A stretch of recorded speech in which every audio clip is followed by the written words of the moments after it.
11:03 de la mañana con 29 grados, nos metemos de lleno en la información y en la fuga de los hermanos Lanata. Ya estamos en comunicación con uno de los especialistas en los temas policiales de C5N, Mauro Zeta. Buen día. Se cortó la comunicación con Mauro Zeta. Él nos iba a dar las últimas novedades del caso. Vamos a hacer un raconto, un repaso de lo que pasó a las 3 de la mañana. Los hermanos Cristian y Martín Lanata, condenados por el triple crimen de General Rodríguez, se escaparon del penal de máxima seguridad.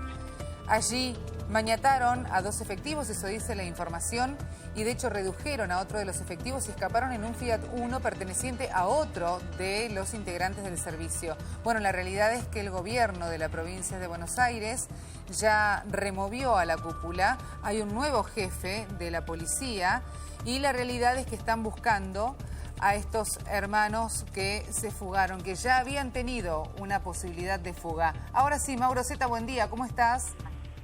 ¿Cómo te va, Abigail? La verdad que sorprendido.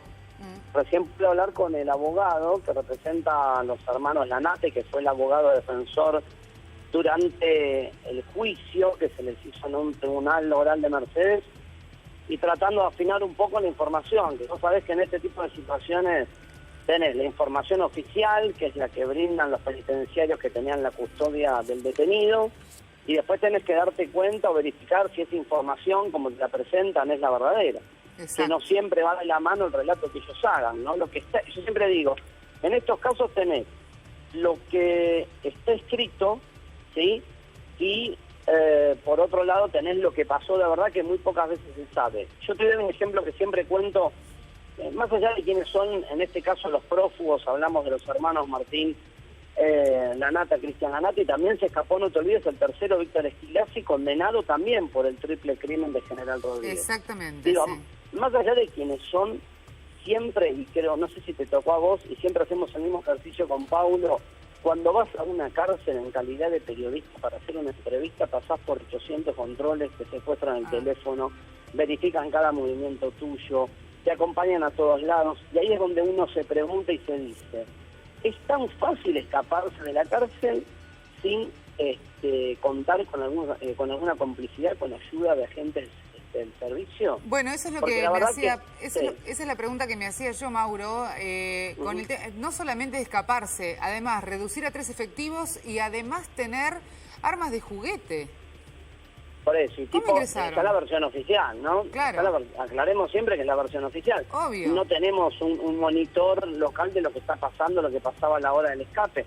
Digo, y sobre todo tipos que están jugadísimos con una perpetua confirmada. Uno de ellos hizo una denuncia primero periodística, luego con matices en tribunales, donde hablaba de la presunta participación de Aníbal Fernández en el triple crimen de General Rodríguez y en la venta de efedrina. Digo, estamos hablando de tipos que le creas o no le creas los argumentos de esta denuncia, sobre todo uno de ellos, periodísticamente generó una denuncia de altísimo impacto. Bueno, esos tipos se escaparon. Yo vuelvo a preguntar, por eso siempre hago este ejercicio. El ejercicio es el mismo. Yo voy a la cárcel a hacer una nota y tengo que pasar por controles, dejar el teléfono, me verifican, me siguen. Entonces, ergo, la pregunta es fácil y tan fácil escaparse de un penal si no tenés colaboración? ¿Sabes qué te dicen los penitenciarios, que me conocen y mucho?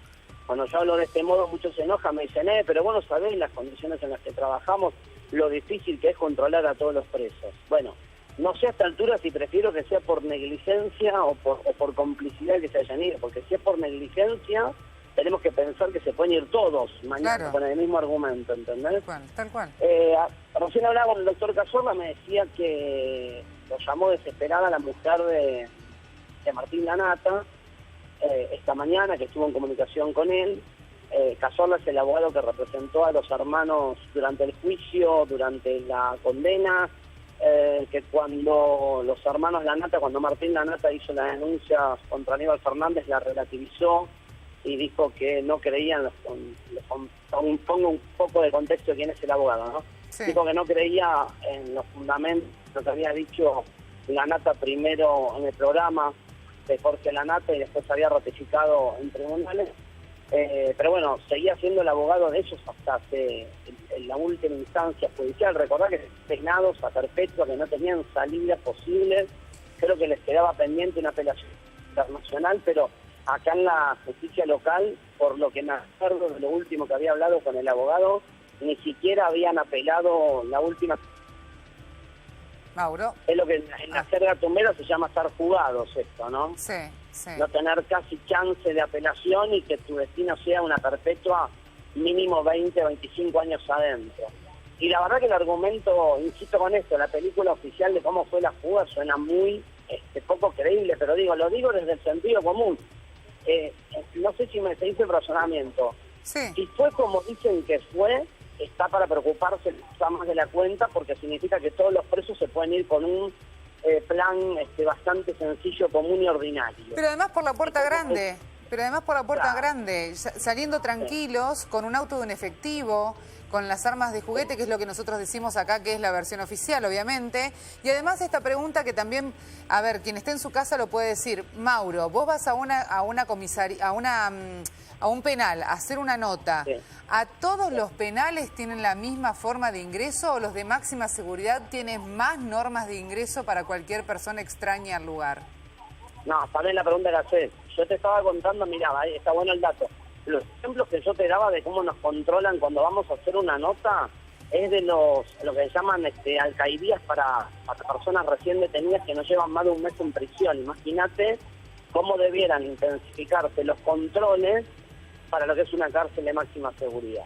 Mirá, yo de libretos insólitos escuché varios. Escuché un preso que se disfrazó de travesti hace un par de años en la cárcel de Campana y se fue caminando como si nada, taco aguja y burda pollera colocada, que salía a la luz claramente que era un preso disfrazado. Se veía a 500 kilómetros que no era una visita del penal, sino que era un preso disfrazado, y el tipo se fue, lo escribieron de ese modo y así quedó. Para que vean lo insólito, que las versiones oficiales que se dejan asentadas sobre las fugas rozan lo lunático, lo inverosímil, lo increíble, pero queda escrito de ese modo. Eso es lo más insólito de esta historia, que en general después no se termina verificando si ese relato que te hace el personal penitenciario es verdadero o falso. Es muy difícil llegar a determinar si eso es un invento, ese relato o no. A ver, te lo planteo al revés. ¿Qué le puede pasar al penitenciario que estaba de turno? A lo sumo lo sancionan, lo separan del cargo. Ahora, demostrarle en un juicio, yo siempre digo lo mismo, demostrarle en un juicio que dejó escapar a propósito a los detenidos y que recibió algún tipo de dinero a cambio de favorecer las fugas. Muy difícil. Casi no hay un registro de penitenciarios o de policías que hayan terminado condenados a cumplir una pena por dejar escapar a detenidos a cambio de dinero, de algún tipo de regalo que le haga el detenido. Por eso no está bien, eso convengamos que no está bien. Obvio que no, pero marca que si la hacen de un modo tal que siempre queda la duda que haya sido más negligencia que complicidad, ¿entendés? Claro. Entonces, los tipos a lo sumo reciben una sanción administrativa, los que están entongados, claro, como digo siempre, que si los hay no son la mayoría, pero si los hay, reciben a lo sumo una sanción administrativa, como tengo entendido que hizo la gobernadora hoy a la mañana, que le separó del cargo, cambió al jefe del servicio, tomó las medidas, si querés, administrativas disciplinarias, pero eso yo te garantizo que hacemos el seguimiento de la situación de los penitenciarios que estaban de turno a lo largo del tiempo, y difícilmente de acá a 2 años te encuentren con que los condenan a cumplir una pena por la fuga, porque la justicia te va a decir, y bueno, la verdad me quedo más cerca de pensar que fue negligencia y que no hubo intención o dolo, como se dice en la jerga tribunalista. A ver, que mientras estamos hablando, estos 3 tipos están prófugos. Exactamente. Lo que se sabe, al menos de manera oficial, es que les hicieron un sumario interno, obviamente, o la denuncia judicial que corresponde en estos casos, más allá de la remoción, como bien hablábamos, de la cúpula, y que ahora el nuevo jefe del servicio, Fernando Díaz. De todas formas, eso es lo único que se sabe hasta el momento. Mientras tanto, están buscándolos en diferentes lugares. Mirá, son más de 100 efectivos, pero... Sí. Avi, si querés avisarle a la producción, me está escribiendo Miguel Pietri. Acordate por qué lo marco como importante en este contexto. Miguel fue el abogado de la familia, de una de las familias de las víctimas del triple crimen de General Rodríguez, caso por el que fueron condenados los Lanata. Escuchá lo que me pone Miguel. Me escribe que él está amenazado de muerte por estos prófugos. Así que si quieren Epa. llamarlo a Miguel, lo van a poder ubicar porque me está escribiendo que él está amenazado por los hermanos Lanata, está amenazado de muerte. Y me está pidiendo si podemos hacer de nexo, si él puede salir al aire, porque Pero le quiere pedir protección se comunicaron a la ahora. gobernadora Vidal. A ver si nos está No, viendo. está amenazado de antes, Ah, porque si no estamos hablando peor todavía, ¿entendés? Si se comunicaron desde algún teléfono a llevar una amenaza ahora, tremendo. No, me escribe, me pone un contexto como diciendo, mirá que los que se escaparon ya me habían amenazado de muerte antes. Lo quiere hacer público porque está preocupado por la fuga de estos dos tipos, sobre todo los hermanos Lanata y el tercero Esquilasi, y ahora les voy a pasar el teléfono donde lo pueden ubicar a Miguel, que me lo está pasando, para que lo puedan llamar si él quiere contar, porque él fue él fue parte activa en esta, él no tuvo un rol ajeno, él fue uno de los acusadores de los hermanos Lanata y de los Esquilasi durante el juicio. A ver, Mauro, representando a una de las familias, sí. Vos te vas a acordar mucho más que yo de esto porque sos especialista en el tema, pero ya en diciembre, prácticamente para la misma época, pero en el año 2013, los hermanos Lanata ya habían realizado un intento de fuga del penal del servicio penitenciario, en este caso del penal de Sierra Chica. Y fueron aquellos mismos, los efectivos, los que descubrieron el accionar, el plan, y frustraron el escape, la fuga. O sea que podemos decir... En ese momento la habían frustrado. Exactamente, podremos decir que puede ser que haya algunos efectivos que no se dieron cuenta, o también se puede manejar esta cuestión de la connivencia. Bueno, pero vuelvo a preguntarte lo mismo. Como todavía no tenemos la letra fina, porque esto pasó esta madrugada y recién empieza a escribirse lo que llaman los sumarios, y uno empieza a tener dimensión de lo que pasó o no, nos vamos a enterar con precisión mañana, seguramente algún detalle más. Vuelvo a preguntarte lo mismo. ¿Qué es peor? ¿Asumir que esto es un acto de negligencia total por parte de 3 penitenciarios que los caminan, entre comillas, con 3 armas de juguete, los hacen abrir las puertas de un penal y que los 3 prófugos se van en 2 camionetas con apoyo externo? O, siempre hago esta pregunta, no sé qué es peor, tal vez ninguna de las dos cosas sea peores, o determinar en una investigación que hubo brazos caídos de modo intencional de algunos agentes penitenciarios para que esta gente se vaya. Sí, no sé, a mí me parecen las dos tremendas. A mí me parecen las dos tremendas.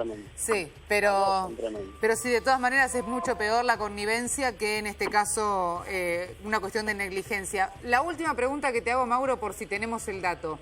¿A qué hora se hace la requisa de los presos? No, eso es lo que me está faltando. Eso es lo que me está faltando, el horario exacto en la que se hizo la requisa y cuando detectan, o sea, cuando van a hacer la requisa, cuando en teoría les ganan, como se dice en la jerga, les ganan, se los aprietan y se los llevan, ¿no?, a los penitenciarios. Ahora voy a hacer un par de llamadas, que los vuelvo a llamar en un ratito, que va a ser el momento en el que voy a tener más información de cómo fue la fuga, por lo menos con el escriben, aclaro siempre esto. Buenísimo. Te llamo, si querés, en 10 minutos que me hago más de información de cómo es la redacción oficial del escape, que después veremos si cierra, y te vuelvo a llamar para verificar horarios, situaciones y el resto de las cosas que están faltando, ¿vale? Genial, Mauro, entonces esperamos tu llamado y mientras tanto vamos a decirle buen día también a Alfredo Espino. Él es periodista de General Alvear, fue el que tuvo la primicia. Espino, ¿cómo le va? Buen día. Abigail Lasalle lo saluda, ¿cómo anda? Buenos días, Abigail, a vos y a toda la audiencia. Bueno, Alfredo, realmente es una noticia, un estallido, no solamente por lo que significa el escape, la fuga de presos, sino además qué tipo de presos y de qué penal de máxima seguridad. Contanos en este momento cómo fue, cómo te enteraste, cómo llegó la información. Yo tomé conocimiento porque General Alvear es una ciudad de 10.000 habitantes y todos quienes trabajan allí tienen alguna relación con todo el pueblo, amigos, familiares, vecinos, y muchos de ellos fueron convocados de urgencia por esta fuga, posterior a la fuga, y algunos de ellos comentaron a gente cercana a mí y ellos me llamaron a la madrugada. Cuando, tomo conocimiento había un hermetismo, pero rápidamente, no del servicio penitenciario, pero sí de la Policía Comunal de General Alvear, fueron dándonos precisiones y confirmándonos sobre todo esta fuga que nos parecía increíble. Como vos decís, creo que si había algunos internos o detenidos que no se deberían haber fugado, esto, por todo lo que ocurrió, por lo público que fue esto, por la nota que dio Martina en aquel momento y demás. El hecho es, antes de las 2:30 de la mañana, ellos estaban alojados en el área de sanidad.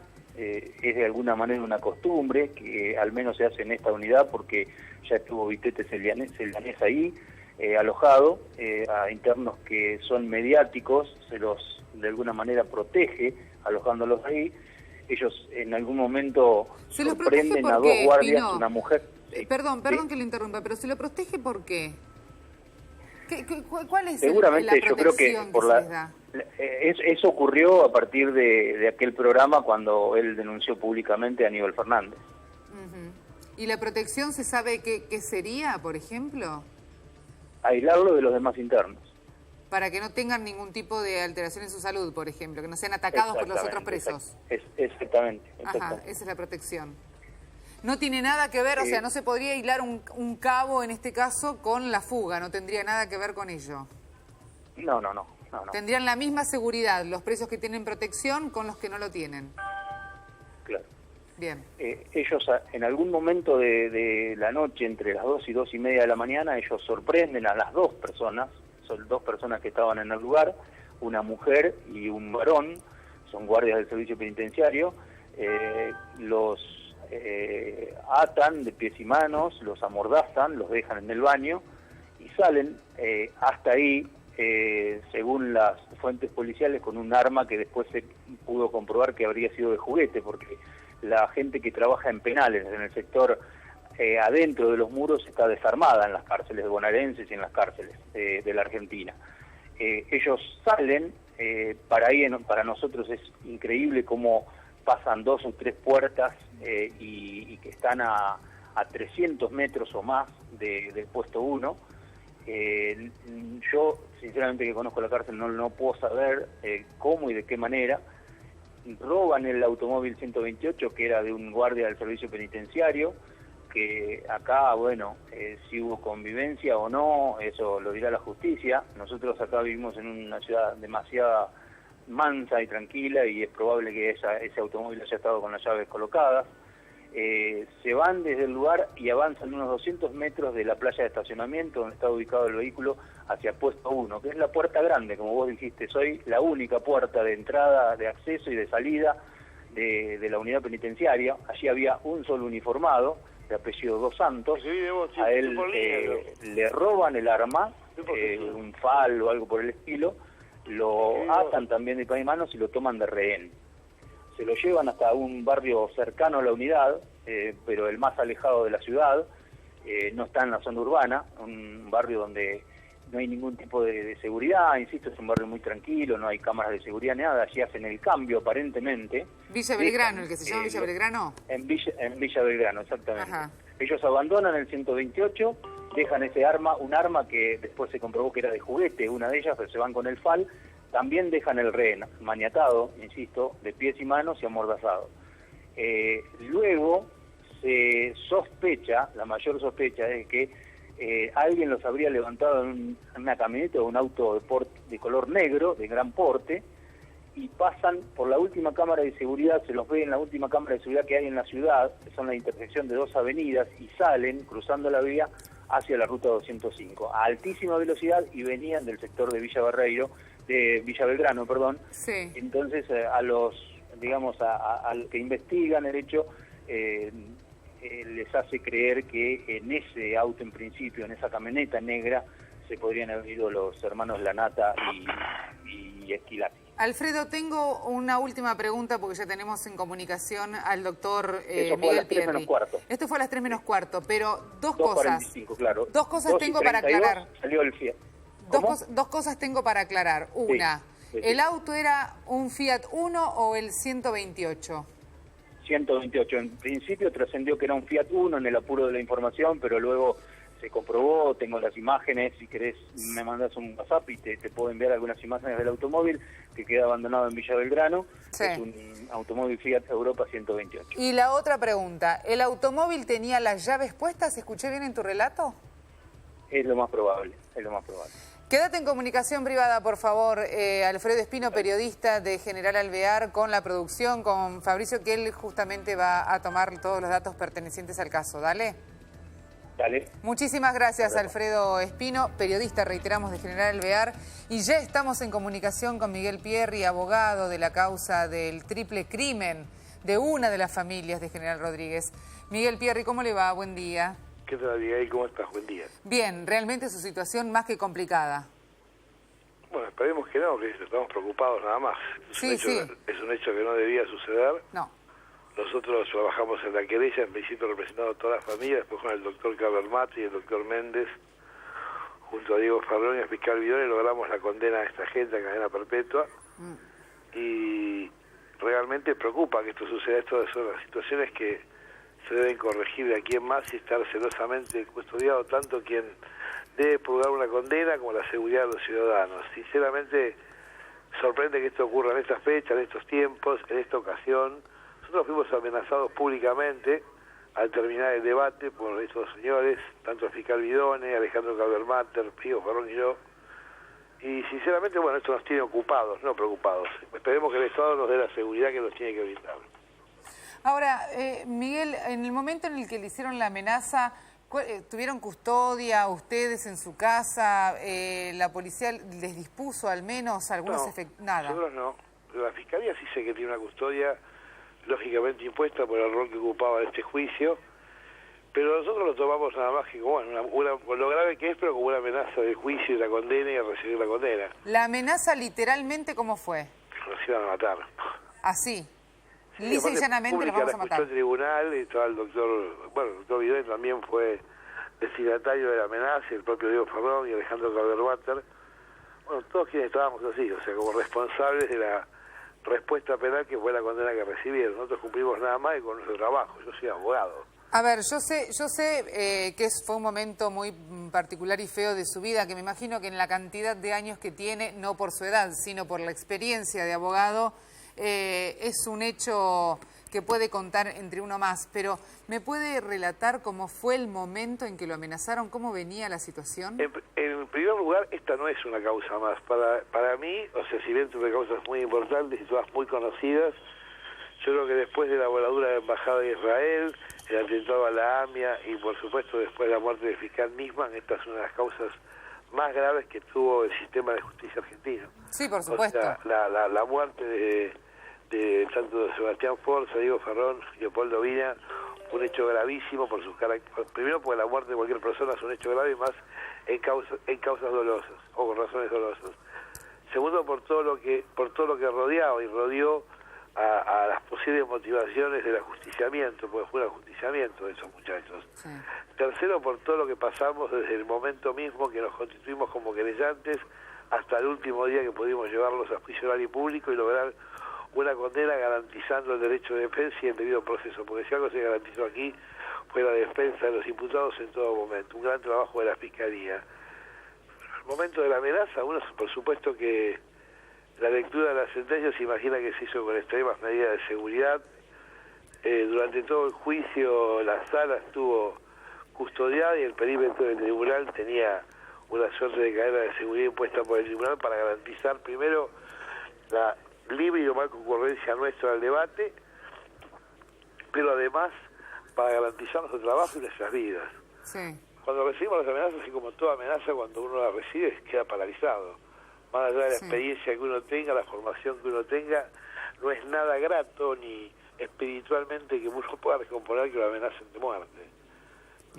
Pero forma parte no de nuestro trabajo recibir amenazas, pero sí forma parte de los riesgos que uno corre a veces cuando asume esta posición de legítimo defensor de los derechos de la víctima. Ahí es cuando me refería que ha sido una amenaza más dentro de toda la amenaza que usted ha tenido. Para mí la primera amenaza de muerte que recibo a lo largo de todo el camino, que tuve causas complicadísimas, pero muy complicadas. Sí, muy complicadas usted, pero muy complicadas. Sí.